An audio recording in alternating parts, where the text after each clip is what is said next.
Welcome to Aiken This Week. I'm Emery Langston. I'm so fortunate to be joined today by Susie Hayslip and Mike Beckner, who are both members of our Recreation Commission for the City of Aiken. And thank you both for being here and welcome. We're at the beautiful rye patch today. Yeah. What a great setting to talk about recreation. With all the Christmas decorations to get us in the mood. Well, Susie, let's start with you. And tell us a little bit about yourself and what prompted you to want to become a commission member.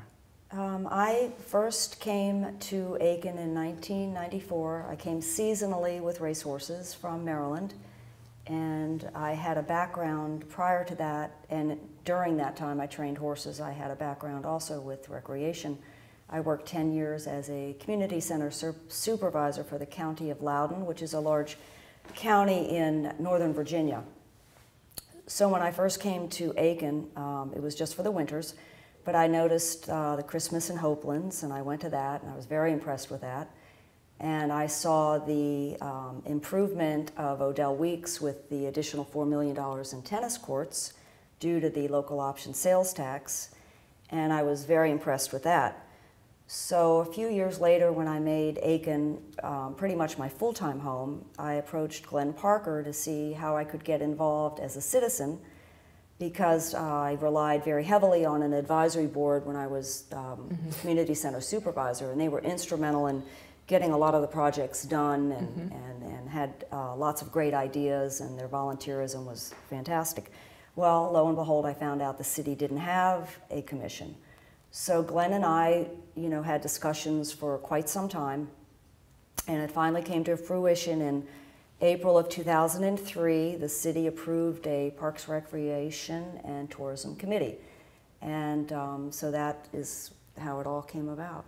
So you have really been with the commission ever since its inception. Yes. And spearheaded that effort. Yes. Well, Mike, what about you? Can you tell us a little bit about yourself and what prompted you to become a commission member? Sure.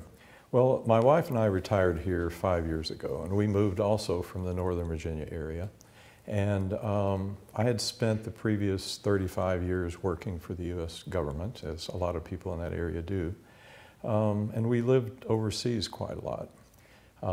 My actual profession had to do with counterterrorism and counterintelligence. I was a special agent with the Diplomatic Security Service, so I had responsibility for security at embassies overseas and consulates, and that kept us moving around the world quite a bit. But when we slowed down, got back to Washington, we became involved in our children's sports activities. I coached, on a dad level at soccer and baseball and things like that.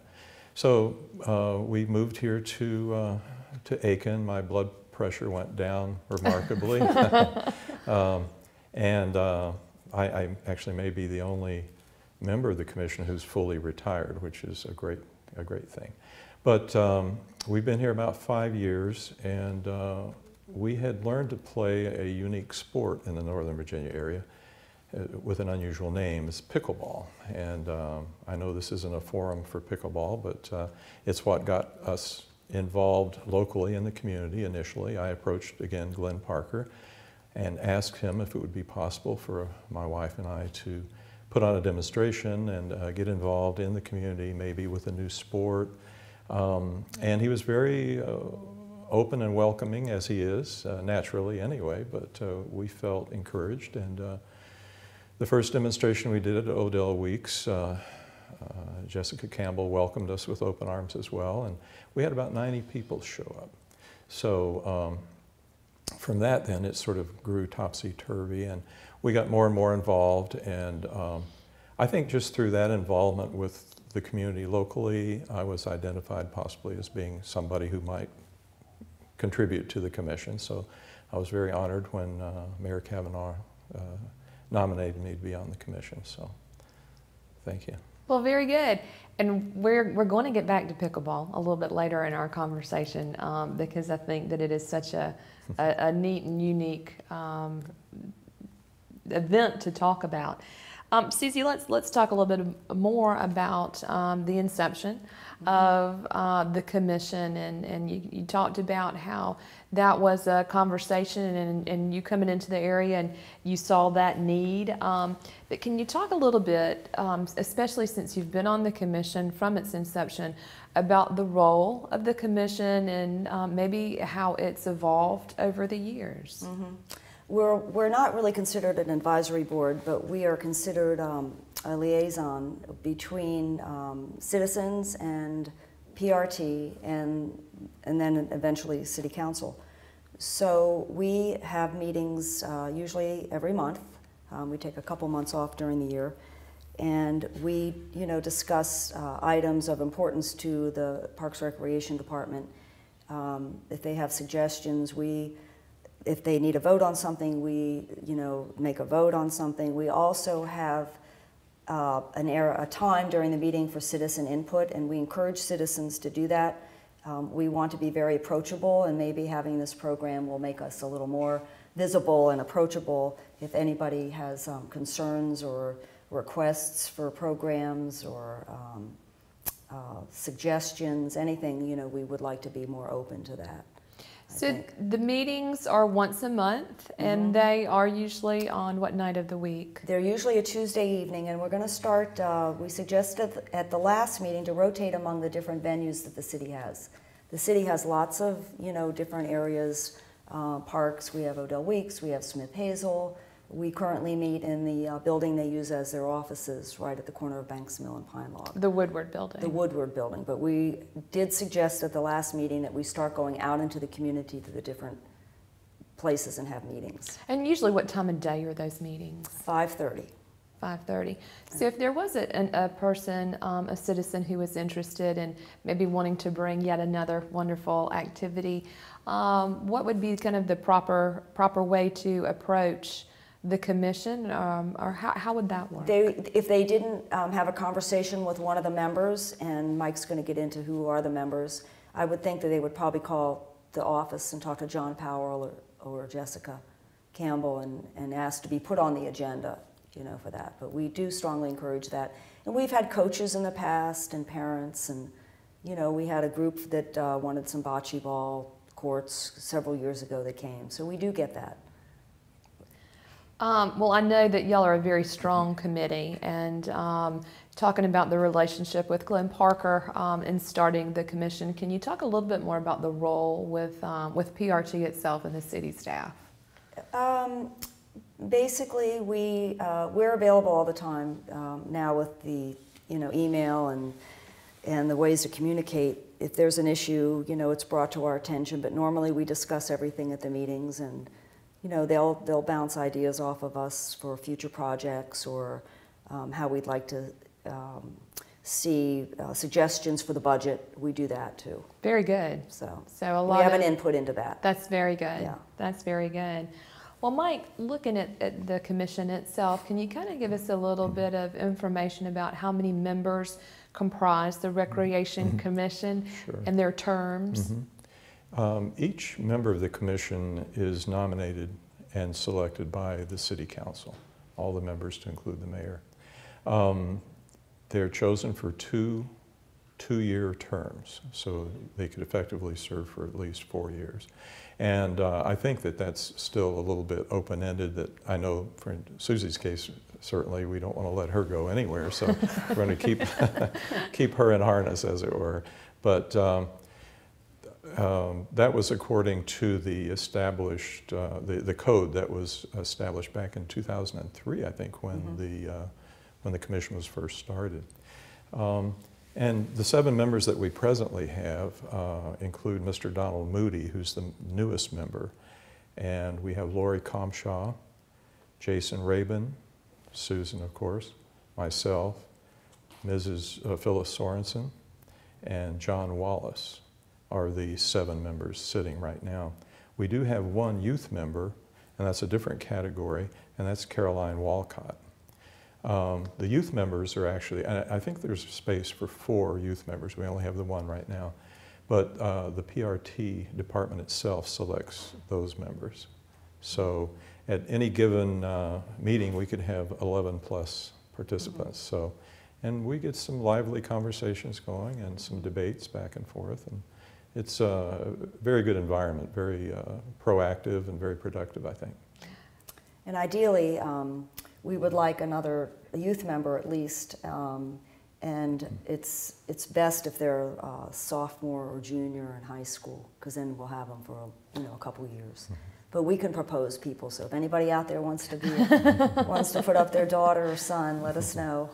But what a wonderful opportunity for a young person to interact with a commission, with city government, and the folks who comprise it, and a wonderful opportunity, educational experience, and a lot of good input. I'm sure that y'all get a lot of good input from the youth folks. Yes, we do. And I'd like to point out John Wallace is one of the original members also. Oh, that's right. Yeah. Very good. He's been here a long time. Well, and thinking about how long the commission has been in place, can you talk about some of the past accomplishments that you've had? Well, I think one of the things that I was pretty impassioned about was having a dog park here, because I traveled in different areas of the country that always had them, in the cities. So we ended up, the city council approved a certain amount of money to go towards a dog park. Coinciding with that time, I helped facilitate the SPCA purchasing 10 acres on Willow Run Way.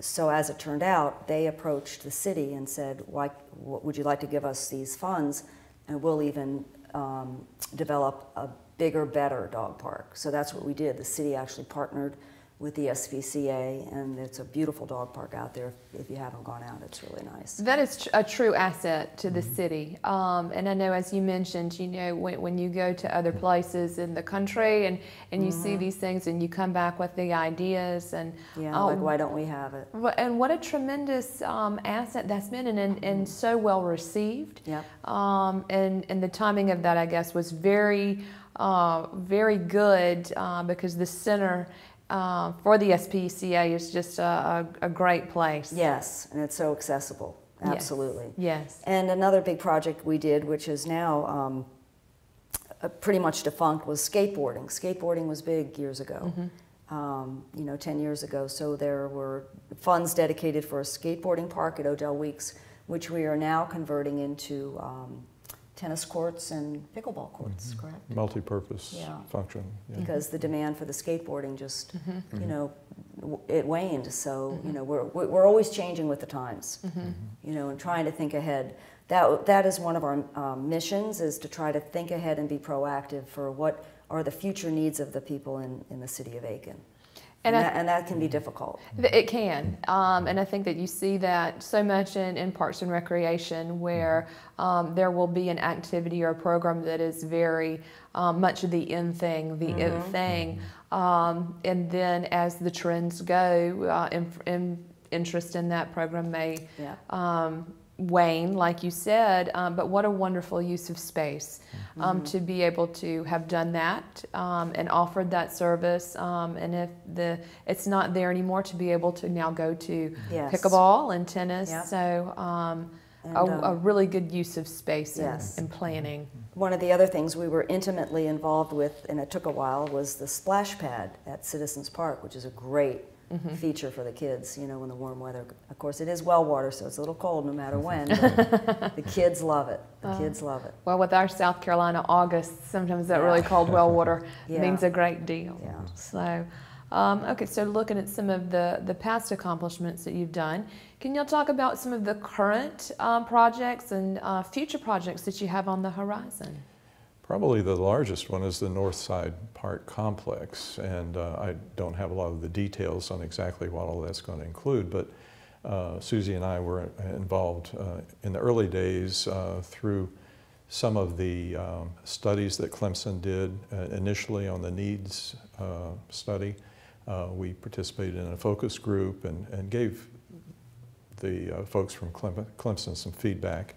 And it was really exciting to be part of that, that whole exercise. So going forward, it looks like things are moving ahead, and I think we'll have a world-class park out there before too long. So that's been exciting.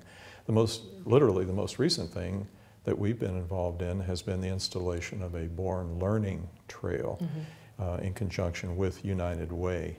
And the first one was installed in Graniteville, and I think United Way approached, I think it was Jason Rabin, and he is involved with United Way as well. And he brought it to the table for us to look at. And what it basically consists of is a section of a sidewalk that is painted with a hopscotch diagram, some circles, some squares, all in primary colors, and also some letters of the alphabet. And it's for preschoolers and their parents. And along a fence line adjacent to the sidewalk are 10 different signs that sort of give instructions as to how you can use the diagrams on the sidewalk to interact with your child. And it's really, I think, a very, again, forward-looking type thing.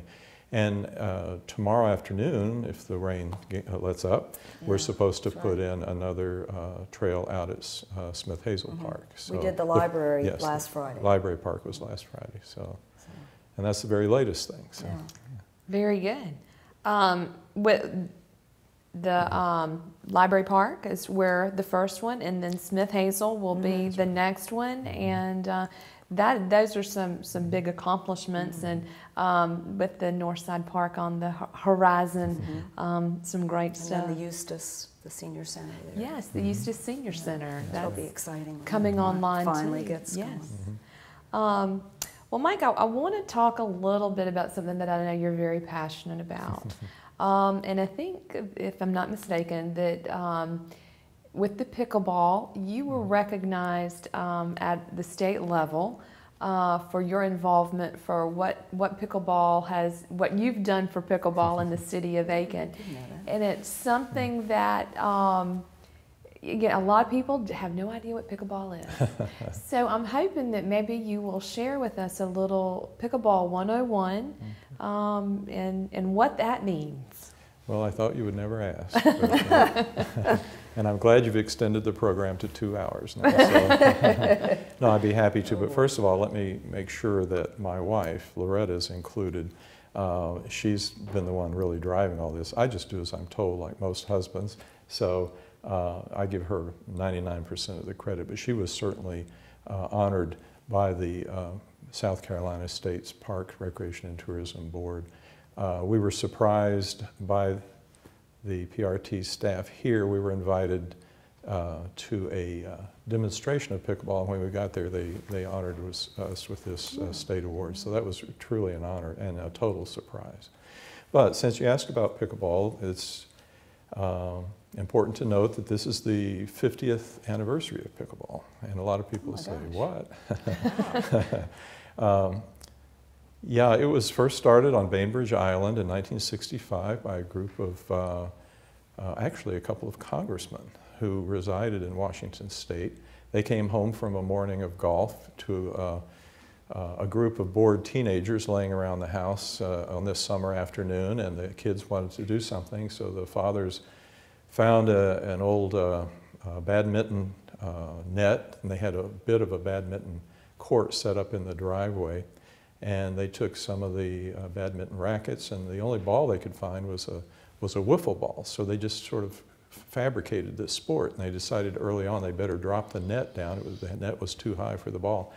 So, make a long story short, fast forward basically 20 years to 1985, and that's when pickleball sort of came online as a recognized sport, and it had changed a lot in the interim. And people say, well, okay, one of the first questions is why the name? And there are a couple of origins. The one that I stick with, and this is my story and I'm sticking to it. This, the original wiffle ball belonged to the owners of the property's dog, Pickles. So anytime the ball was hit out of bounds, Pickles would chase her ball. So the name evolved from that. Now, yeah, I don't know how accurate that is, but that's basically the story. Yeah. So, but in essence, the sport is a combination really of tennis and table tennis and ping pong. The court is about 1/3 the size of a tennis court, so it's a little bit easier on your bodies for those of us who are a little older. I have a paddle and a ball I'll show you in a second, Okay. but they're smaller, the paddles are smaller than a tennis racket and much lighter, so you don't get the transfer of energy up your arm, so it's easier on your joints and that sort of thing. It's a great sport actually for tennis players or former tennis players who no longer play. You can just ease right into it. But it's a sport for all ages too. Children love it, get a big kick out of it. We, at Odell Weeks, we're very fortunate to have 6 indoor courts. We play year-round, especially on rainy days. We get tennis players coming in, golfers looking for something to do, and they've added a lot to our program. So let me just pull these out for you I've never seen one here. up close. Yes, either. I have never I seen keep wanting one. to do it. Yes, I always have to- absolutely. I have really learned, I had no idea of the origin of pickleball, and I have often wondered about the name, pickleball. Now you know a lot more than you ever wanted to know. These are 2 of the paddles that we use. This is a typical paddle, and they're made of composites, and they have to be a certain size and composite construction. They're fairly light, as you can see. That one's been pretty well used. That was my first paddle. And this is a typical ball, and an appropriate color, as you can see. Looks like a dog ball. And this is another example of a paddle, which I have to give Jeff Metz all the credit in the world for. He had these made up for our tournament. We've had 3 tournaments in Aiken so far. The first one was 3 years ago.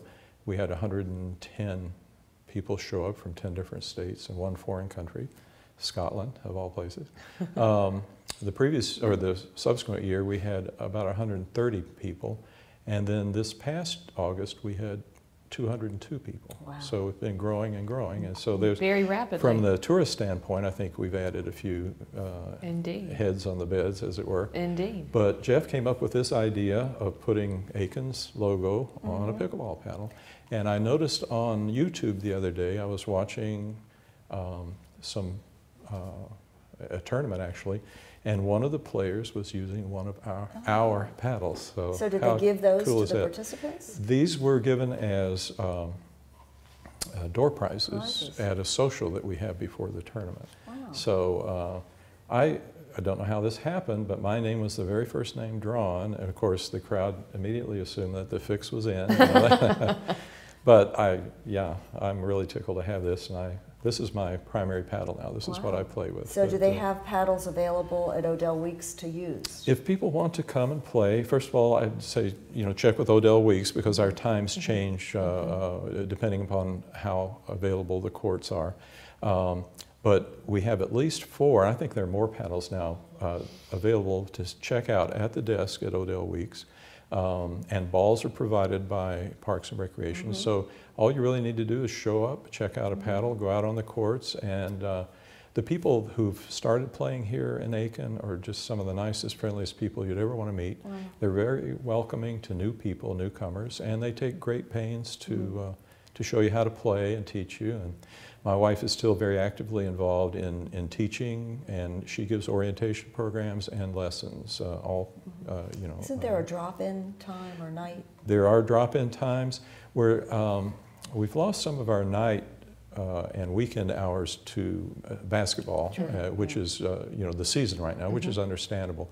So working people find it a little bit more difficult to play just because of the hour change.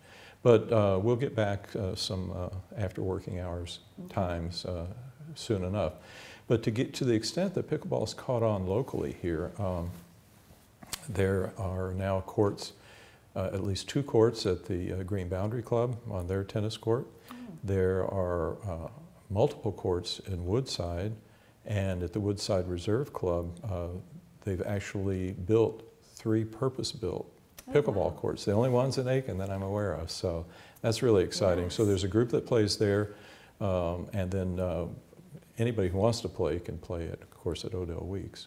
And I would encourage anybody, even if they think that they're not that well coordinated or don't have a sports background, it's a very easy sport to learn, and there are different skill levels. And we try to pair people with with people at their own skill level. And you play doubles? Primarily doubles. You can play singles, but that's way too fast for me. Okay. We have some younger people who like to play singles, but it's primarily doubles. Okay. As I mentioned, it's very similar to tennis in its structure. Because the ball is harder than a tennis ball, it comes off the paddle, since it's a hard paddle, maybe pretty fast, and we're a very small court. So they had to slow the game down a little bit. And you do that by serving underhand, which is, again, easier for some of us. And of course, that serve has to bounce in the opponent's court, and the return of serve has to bounce. And that slows it down, again, because if the servers charged the net immediately after they served, the opponents wouldn't stand a chance. So you slow it down a little bit. So after that, any ball can be taken in the air as a volley. So, is the scoring similar to tennis? Scoring is unique.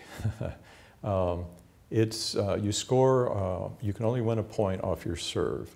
It's scored much like volleyball used to be scored, and normally a game is played to 11 and win by 2 points. So, but there are variations on that in tournaments and round robin plays, just like anything else. But there's a very active organization now, the U.S. Pickleball Association, and my wife Loretta and I are ambassadors for that organization, and we go around the CSRA doing demonstrations. And we've been to Augusta, McCormick, Columbia, a lot of places around. Mike, you're a wonderful ambassador for this. Yes. Absolutely fabulous.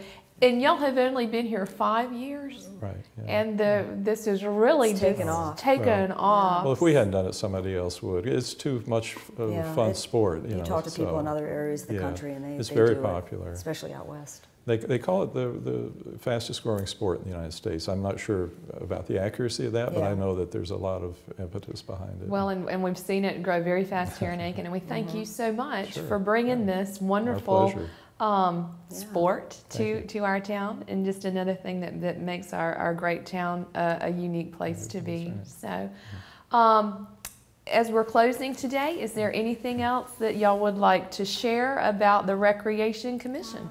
We'll all be working the opening night of Christmas in Hopelands, December 13th. So if you have any concerns, we'll be probably stirring hot chocolate or cider. Y'all are one of the lucky ones that have those Hopefully, great jobs. I always try to get that job. Yeah, I try. In high demand. Try. I thank you both very much for being here today and sharing with us what the Recreation Commission does. It's been our pleasure. And we hope to see all of you at Hopelands and taking advantage of our pickleball opportunities. And if you have any questions or would like some further information about our Recreation Commission, please feel free to get in touch with any of the members or the staff at the City of Aiken PRT. Thanks so much for being here, and we'll see you next time for Aiken This Week.